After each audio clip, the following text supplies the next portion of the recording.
Hi hello ನಮಸ್ತೆ, welcome back to my YouTube channel. ಇವತ್ತಿನ ಸಂಚಿಕೆಯಲ್ಲಿ ನಾನು ನಾಟಿ ಕೋಳಿ ಮೊಟ್ಟೆ ಸಾಂಬಾರನ್ನ ಮಾಡೋದು ಹೇಗೆ ಅಂತ ತೋರಿಸ್ತಾ ಇದ್ದೀನಿ. ಅದಕ್ಕಿಂತ ಮುಂಚೆ ಯಾರಾದರೂ ನಮ್ಮ ಚಾನಲ್ನ ಸಬ್ಸ್ಕ್ರೈಬ್ ಆಗಿಲ್ಲ ಅಂದರೆ ದಯವಿಟ್ಟು ಸಬ್ಸ್ಕ್ರೈಬ್ ಮಾಡ್ಕೊಳ್ಳಿ.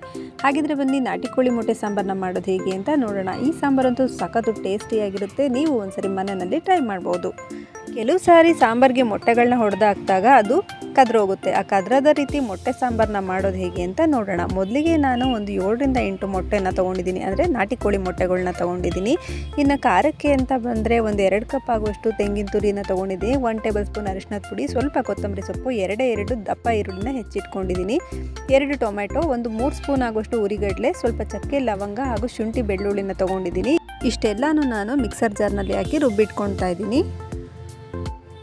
ಒಂದು 2 ಸ್ಪೂನ್ ಆಗುವಷ್ಟು ಅಚ್ಕಾರದ ಪುಡಿ, 1 ಟೇಬಲ್ ಸ್ಪೂನ್ ಆಗುವಷ್ಟು ಧನಿಯಾ ಪೌಡರ್ನ ಎತ್ತಿ ಇಟ್ಕೊಂಡಿದ್ದೀನಿ. ಇನ್ನು ಒಂದು ಗಟ್ಟಿ ಪಾತ್ರೆನ ಬಿಸಿಗಿಟ್ಟು ಅದಕ್ಕೆ ಒಂದು 3 ಟೇಬಲ್ ಸ್ಪೂನ್ ಆಗುವಷ್ಟು ಅಡುಗೆ ಎಣ್ಣೆನ ಸೇರಿಸ್ಕೊಂಡು ಅರ್ಧ ಈರುಳ್ಳಿನ ಹೆಚ್ಚಿಟ್ಕೊಂಡಿದ್ದೀನಲ್ಲ ಅದನ್ನು ಸಹ ಸೇರಿಸ್ಕೊಂಡು ಫ್ರೈ ಮಾಡಿಕೊಂಡು, ಇನ್ನು ರುಬ್ಬಿಟ್ಕೊಂಡಿರುವಂತಹ ಖಾರ ಏನಿದೆ ಅದನ್ನು ಸಹ ಸೇರಿಸ್ಕೊಂಡು ನೀಟಾಗಿ ಫ್ರೈ ಮಾಡ್ಕೊಳ್ತಾ ಇದ್ದೀನಿ.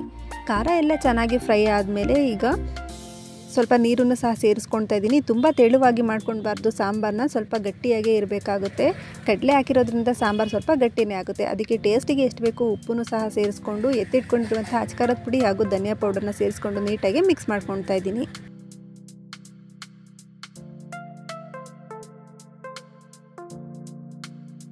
ಸಾಂಬಾರೆಲ್ಲ ಚೆನ್ನಾಗಿ ಮಿಕ್ಸ್ ಮಾಡ್ಕೊಂಡಿದ್ದಾದಮೇಲೆ ಸಾಂಬಾರನ್ನ ಒಂದು 10ರಿಂದ 15 ನಿಮಿಷ ಕುದಿಸ್ಕೊಳ್ತಾ ಇದ್ದೀನಿ.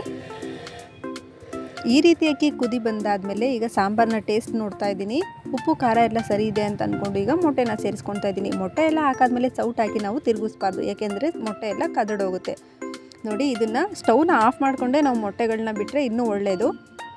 ನಾನು ಸ್ಟವ್ನ ಆಫ್ ಮಾಡಿಕೊಂಡು ಮೊಟ್ಟೆಗಳನ್ನೆಲ್ಲ ಒಡೆದು ಸಾಂಬಾರೊಳಗೆ ಬಿಡ್ತಾ ಇದ್ದೀನಿ. ಎಲ್ಲ ಮೊಟ್ಟೆಗಳನ್ನೂ ಹಾಕಾದ್ಮೇಲೆ ನಾವು ಯಾವುದೇ ರೀತಿಯಾಗಿ ಸೌಟ್ಗಳನ್ನ ಹಾಕಿ ನಾವು ತಿರುಗಿಸ್ಬಾರ್ದು.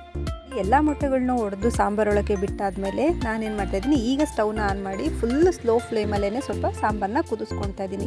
ಫೈನಲಿಯಾಗಿ ಸಾಂಬಾರೆಲ್ಲ ಚೆನ್ನಾಗಿ ಕುದ್ದು ಈ ರೀತಿಯಾಗಿ ವೈಟಾಗಿ ಕಾಣ್ತಿದೆ, ಆದರೆ ಮೊಟ್ಟೆ ಎಲ್ಲ ಬೆಂದಿದೆ ಅಂತ.